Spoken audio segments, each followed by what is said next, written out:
Why humans secretly fall in love with chaos.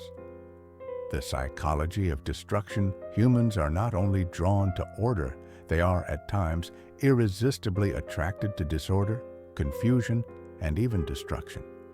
This attraction goes beyond mere curiosity.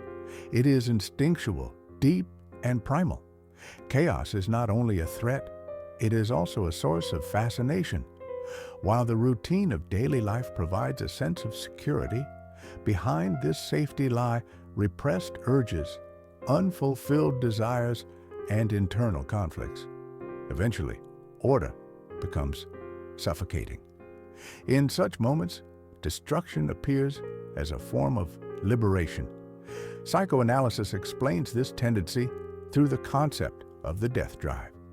Freud's notion of thanatos refers to a silent force within that drives the human toward dissolution rather than resolution. This drive does not solely imply physical death, it also encompasses the destruction of meaning, identity, and structure. The interest in destruction is often not a wish for personal collapse. On the contrary, it is a longing for the renewal that follows the breakdown of the current system. Chaos is seen as the threshold of rebirth. In the emptiness left behind, the individual may, for the first time, hear their own voice. Jung's theory of the collective unconscious explains this through archetypes. Chaos is a gateway to the shadow, the repressed, denied, and forgotten aspects of the self. Destruction brings the opportunity to confront the shadow, and that confrontation becomes the seed of transformation. Nietzsche's figure of Dionysus frames chaos not as a danger, but as a truth of existence. Dionysus embodies excess, wildness, and liberation. Chaos becomes a creative force that transcends the cold logic of order. In times of war or major crisis, people often report a strange sense of vitality. Life intensifies in chaos, meaning crystallizes in uncertainty. In the midst of conflict, some feel more alive than they ever did within structured systems. This psychological mechanism is mirrored in culture. The popularity of true crime documentaries, post-apocalyptic fiction, or dystopian narratives reflects the human psyche's deep resonance with chaos. Fictional disorder offers an antidote to the dullness of reality. When danger is viewed from a safe distance, it takes on an aesthetic allure. The same dynamic plays out on a societal level. Political breakdowns, economic collapses, and social upheaval are not just threats, but moments pregnant with potential. Revolutions often emerge from the heart of disintegration. The news born only after the old has crumbled.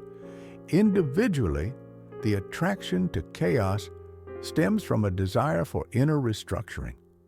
When identity becomes a prison, the mind seeks its own demolition, not physical destruction, but the dissolution of meaning, direction, and belonging.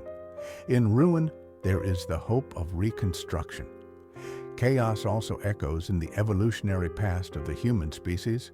The ability to navigate uncertainty was once key to survival.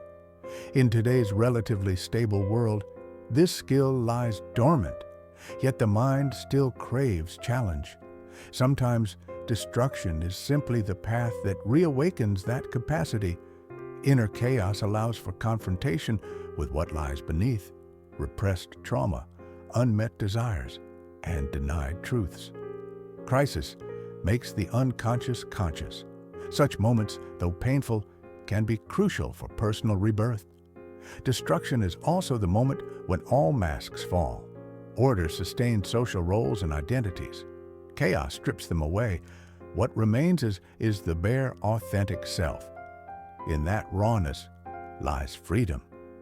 Philosophically, chaos reflects the tragic nature of human existence.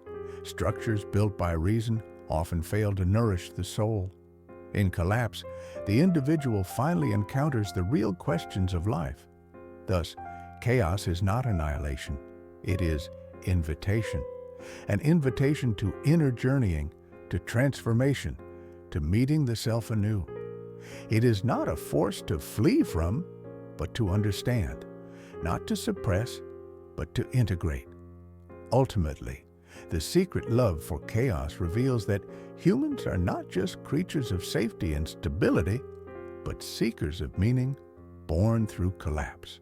Destruction marks not an end, but the beginning of something more real.